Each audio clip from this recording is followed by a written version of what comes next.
I think if I hear you call me Becky one more time, six-pack, I'm gonna pop your tops. All six of them. Who are you?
Hey, this is Matt. Once again, we're about to another review. This is another Patreon review, this time for Chaz Herring.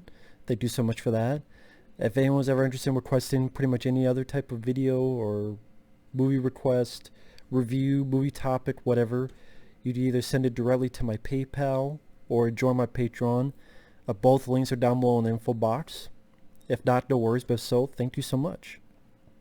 Now, the film for today is Black and Blue. Now, I had heard of this film, didn't see it until now. I know my good friend Michael Keane, the Choice Voice, he reviewed this and he enjoyed the film. And I didn't mind it either. I thought it was a time waster. I don't know if I would ever watch it again, but I thought that the lead lady did a good job. I liked Tyrese. I did not realize Frank Grillo was in this, but I liked him as an actor ever since I first saw him in The Purge 2 Anarchy. The setup of the film is our lead. She is a cop. She's with her partner. Something happens where he's got to be off for the night. She's with a new partner. And the area that they're going in is an old neighborhood, and you just see right off the bat how people just treat cops, and there's always tension between the cops and people in the neighborhood. You know, the neighborhood saying, well, there's never a cop around when you need one, and giving them gruff in supermarkets. And so again, this is a neighborhood she grew up in. She even knows some of these people, but all they see is the blue on the uniform and instant distrust, which I guess in today's age is a bit more relevant than probably when this came out. I think last year, actually. So like I said, she goes out with a different partner. They get to this abandoned building. He tells her to stay there, but she hears gunshot, sees what's going on, and sees that these cops kill these drug dealers. And one of the cops happens to be Frank Grillo. She gets shot. It's in the vest though, so she survives. She has a body cam. The dirty cops want to find that body cam and get rid of her, and the rest of the film is she's on the run. She's trying to get help in the neighborhood. No one wants to help her. She does get help from this guy played by Tyrese, and I like Tyrese. I don't mind him. He's one of the things I don't mind in the Transformer films. I liked him in the Fast and Furious films. What was it? Four Brothers, I think he was in. I liked him in that. Yeah, I don't mind Tyrese, and I thought he did a good job here. Frank Grillo, like I said, he's a solid actor. He does fine as one of our villains.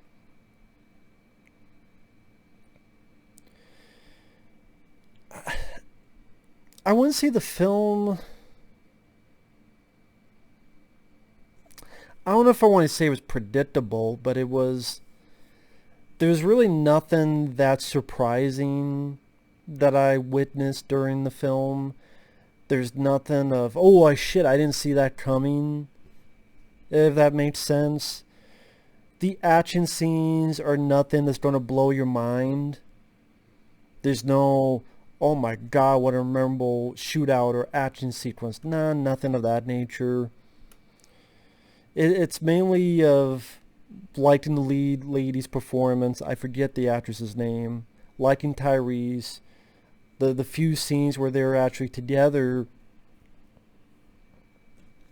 was decent because I thought they worked well.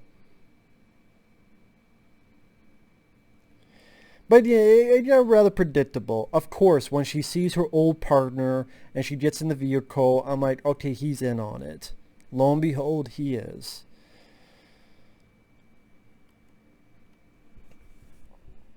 Okay, the criminal, one of the bad guys, one of his nephews was killed. And of course the cops blame it on the girl, so the criminals also think the girl did it. So maybe I thought it could be a lot more of the criminals going after her and Tyrese having to fend them off, akin to Judgment Night. So maybe that's the thing. I thought it could have been a bit more like the film Judgment Night, where that was a definitive chase movie throughout this urban neighborhood and trying to get people to trust them and going from building to building and even underground in the sewer and all over in between. But not so much of that.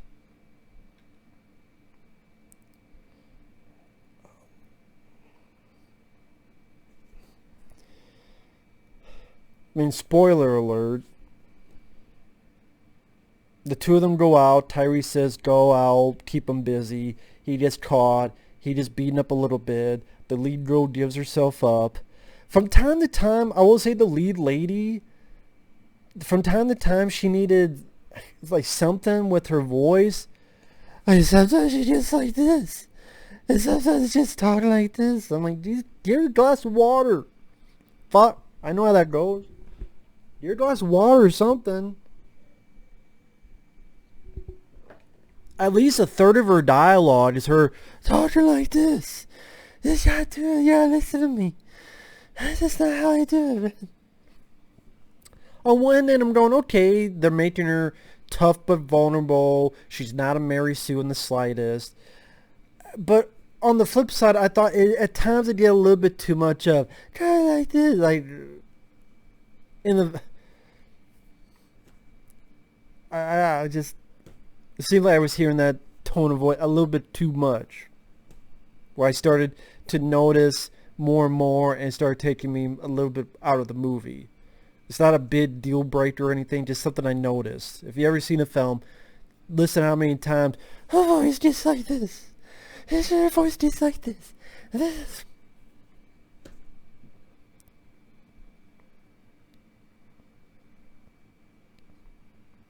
And then, spoiler alert, the finale, she gets Tyrese out with the body cam footage. And he's able to go into a police station very easily. Apparently all you need is the coat that says police on it. If you have a coat that says police, you could easily get into the police station in order to put the footage and upload it. And then they can see the truth. So I don't think it's that easy to get in a police station, but what the fuck do I know? And she stays behind, avoiding the dirty cops. There's one that she kills. Little fight with Frank Grillo.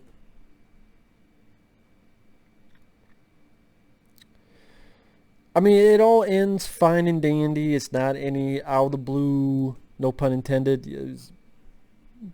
sequel bait, downbeat, cheap shot ending. I have seen films where an event happens and a good chunk of the film is them trying to avoid everybody, whether it be cops or crooks or both, in the midst of some neighborhood. And well, they're not avoiding cops, but yeah, a film like Judgment I mentioned. I got a little bit more intensity to it, or a little bit more pizzazz, or a little bit more oomph. I'm not sure how to put it, but like I said, I thought the lead girl and Tyrese did a fine job. Frank Grillo, nice to see him in there. I didn't think it was at all poorly filmed. I thought it was competently made. It's trying to give a little bit of subtext where how even if you're black, as long as people see blue, that's all they see. But I'm fine that they didn't hammer it home so much that it stopped being a movie. Because some movies tend to stop being that and just be a fucking one giant political statement. I didn't think you went into that. Oh, I'm sorry. I cleared my throat. I'm going to get someone pissed at me. Because I don't like when I clear my throat. Sorry. I'm sorry.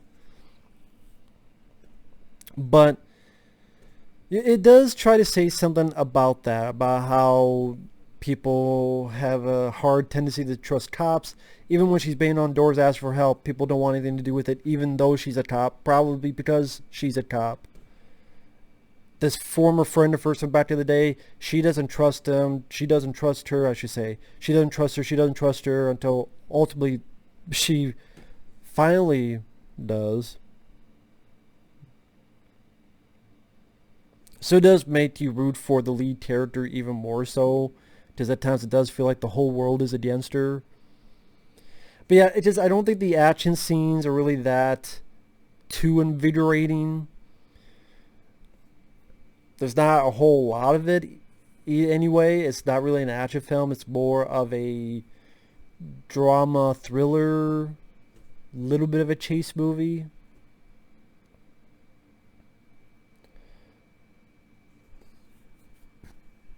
But I would say if you watch the trailer, you pretty much get what you want in the movie. And it's not a bad film. It's again, decent time waster.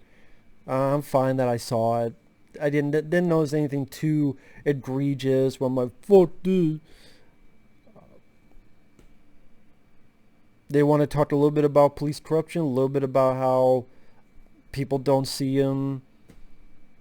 Which sadly that does happen. The door swings both ways.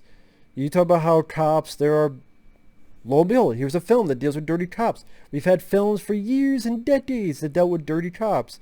But then in real life, oh my god, there's a couple asshole dirty cops. The world is over. I'm going, that doesn't justify what they did. In fact, what they did was absolutely horrible. The guys who killed George Floyd. And that's what it is. It's horrible. I don't think that justifies all the fucking riots and making other businesses go out of business and hurt their family and their lives. If it's peaceful, cool. If it's not peaceful, and someone goes, it's like, just go home and write a letter. I mean, I'm sorry.